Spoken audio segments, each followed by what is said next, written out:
Hello children, today we are going to learn composition of blood. The major components of blood are plasma and cellular elements. Among these, plasma is the fluid part and it constitutes 55 to 60% of blood. Cellular elements means they are of three categories: RBC, WBC and platelets. Come back to plasma. Plasma is the fluid part of the blood. And what are the factors present in plasma? Yes, the main factors it mainly consists of water, proteins, inorganic salts and certain other substances. The major component of plasma is water, that is around 92%, and 7 to 8% is proteins. Proteins are of different types. For examples of plasma proteins are fibrinogen, albumin, globulin. They are examples of certain plasma proteins. Then inorganic salt.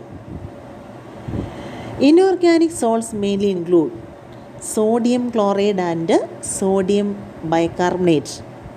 We already learned that when we learn about the physical feature of blood, we understood that blood is slightly saltish, and the saltish taste is due to the presence of an inorganic salt, that is sodium chloride.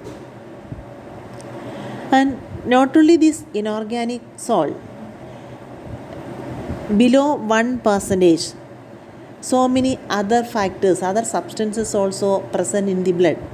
They are glucose, amino acid, fibrinogen, hormone and waste materials such as urea, etc. And the plasma from which protein fibrinogen has been removed, the remaining part is called the serum. The remaining part is called when we remove the protein fibrinogen from the plasma, the part remain is called the serum. Okay, then what about cellular elements? Cellular elements means blood cells. The blood cells are visible under magnification and are of mainly three categories: red blood cells or erythrocytes, white blood cells or leukocytes, and blood platelets or thrombocytes. These are the blood cells or the cellular elements of the blood. And about red blood cells, the another name of a red blood cell is erythrocytes. Erythros means red and cytes means cells. So generally we can say that erythrocytes means a red blood cell. What about its structure and size? These RBCs are minute biconcave disc-like structures. Disc, you know that. What is meant by disc shape? It is somewhat flat in the center and thick and rounded at the outer part or periphery. Then I told that they are very, very small and its size is about 7 micron in diameter. And what is 7 micron means? 1,000th of a millimeter.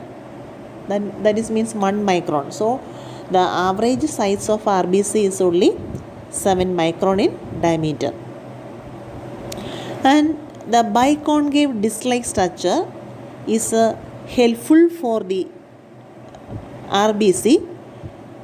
It increases its efficiency. That means the surface area is increased and therefore it is very efficient in absorbing oxygen. It can accommodate more molecules of oxygen. And the small size enables the red blood cells to travel through very fine capillaries in the body, where they have to travel in a single file. And it is helpful for the easy movement through the fine capillaries. Okay. Then what about the number of RBC? An adult human have about 5 million RBCs per 1 cubic millimeter of blood, and that of an adult female has slightly less, that means around 4.5 million. So we can say that the average number of RBC per cubic millimeter is between 4.5 million to 5 million. Then the main factor, the main component of the RBC is a pigment that is called, we already heard about it, hemoglobin. Hemoglobin, it is the chemical constituent of a RBC. This hemoglobin is formed of two parts, an iron containing part and a protein part. The protein part is called globin and the iron part is called hemine. And what is the role of hemoglobin? And what is the function of this RBC? Yes, you know that RBC is for absorption, for carrying oxygen, or they are the carriers of oxygen, transport of oxygen. And in this function, what is the role of hemoglobin? This hemoglobin has the ability to combine readily with the oxygen and to form a oxyhemoglobin. Oxygen from the alveoli, when the oxygen that reaches to the alveoli of lungs diffuses into the blood capillaries, and at which this oxygen combines with the hemoglobin present in the RBC, and a less stable compound is formed, and this compound is called oxyhemoglobin. And this oxyhemoglobin reaches to different part of the body, each reaches to each cells, and when it reaches there, it dissociate and release oxygen there. Again, secondly,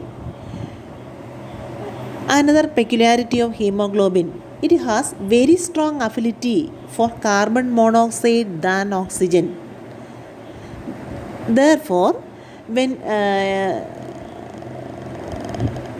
we inhaled carbon monoxide, for example, while smoking, in smokers, there is a chance for inhaling carbon monoxide. Otherwise, sleeping near burning furnaces in small rooms without any ventilation, they may chance for inhalation of carbon monoxide. And at that time, this carbon monoxide readily combine with the hemoglobin, and a more stable compound is formed, and this compound is called carboxyhemoglobin. And the over consumption of this carbon monoxide, over inhalation of carbon monoxide, may cause the death of the person. And it is a more stable compound. The oxyhemoglobin is a less stable compound. Therefore, when it reaches to tissues, it dissociate and easily release oxygen there. But carboxyhemoglobin is a more stable compound, that is, it does not easily dissociate. So it affects the oxygen carrying capacity of the RBC. Okay, then what about the production and death of RBC? What about the lifespan of RBC? In an adult person, RBCs are produced in the bone marrow of long bones. For example, which are the long bones of our body? The one example is the bones of the ribs, the breastbone, or the bones of the hip girdle. They are examples of some long bones in our body. So in an adult person, RBCs are produced in the bone marrow of long bones, not in all bones. But in an embryo, in an embryonic stage, these RBCs are produced in the two specific organs. They are a liver and spleen. And is it in a children? They are produced in a bone marrow of all bones until 5 years of age. And what about its lifespan? The average lifespan of RBC is about 120 days. And after that, what happens? It will destroy in specific part of the body. That may liver, spleen, and in bone marrow. The old and weak red blood cells are destroyed in the spleen, liver, and bone marrow. At the same time, I already told that the hemoglobin, RBC's main factor is hemoglobin, and the hemoglobin is formed of two parts, an iron part and a protein part. And after or while destroying the RBC at liver, spleen, or bone marrow, and one more thing is happen, the iron part retain in the liver, while the rest, that means the protein part, is excreted as a bile pigment. And this bile pigment, that means bilirubin, as in the form of bilirubin. Okay. So, in a normal adult, around 2 million RBCs are destroyed every second. So, the lifespan of RBC is around, or it is about 120 days. So, even each second, around 2 million RBCs are destroyed in an adult person. In other words, we can say that about 1% of the total RBC in the body are destroyed every day. Same day, it is reformed or synthesized in different parts of the body. Okay, that is about the lifespan and death of RBC. So, remember once again, it is formed in the bone marrow. In an adult person, it is formed in the bone marrow of long bones. In an embryonic stage, it is formed in the RBCs are produced in the liver and spleen, and in children, it is formed in different all bones of the body. Okay. Then,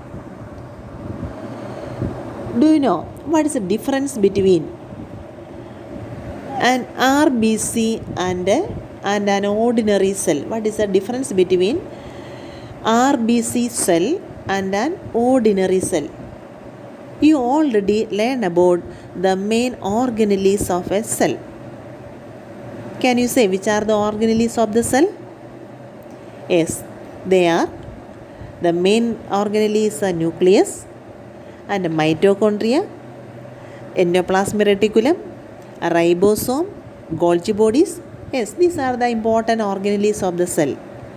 And when we look the internal structure, when we look at the RBC cell, we can't see nucleus in a mature RBC. That means the organelles such as nucleus, mitochondria, and endoplasmic reticulum are absent in RBC. Nucleus is present in the earlier stage, but when it becomes mature, it lost its nucleus. Therefore, in reality, it is helpful, or it is more efficient in carrying out the task of the RBC. That means it can accommodate, it can carry more oxygen molecules. Due to the lack of nucleus, RBC can carry more oxygen. And what about the loss of mitochondria?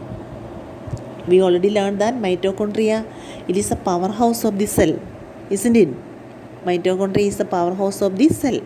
Cellular respiration takes place inside the mitochondria. And for cellular respiration means releasing of energy with the help of oxygen from glucose. And RBC has no mitochondria, therefore there is no cellular respiration. That means this RBC transport oxygen, carry oxygen to each and every part of the body, but it does not consume oxygen, and there is no cellular respiration or glucose also not consumed by RBC. So it is beneficial to the RBC. So deficiency is more efficient. It is beneficial for the RBC. Okay, then some more fact about RBCs. Then I already told that in a human adult, the normal count of RBC is between 4.5 million to 5 million. But in newborn infants, they have a larger number of RBCs. It is about 6 to 7 millions per cubic millimeter. And another peculiarity, while sleeping, RBC count is lowered by 5%. And it is increasing at the time of physical activity, or when we or an emotional when we are in an emotional upset, the RBC count will increase. Okay, that's about RBC.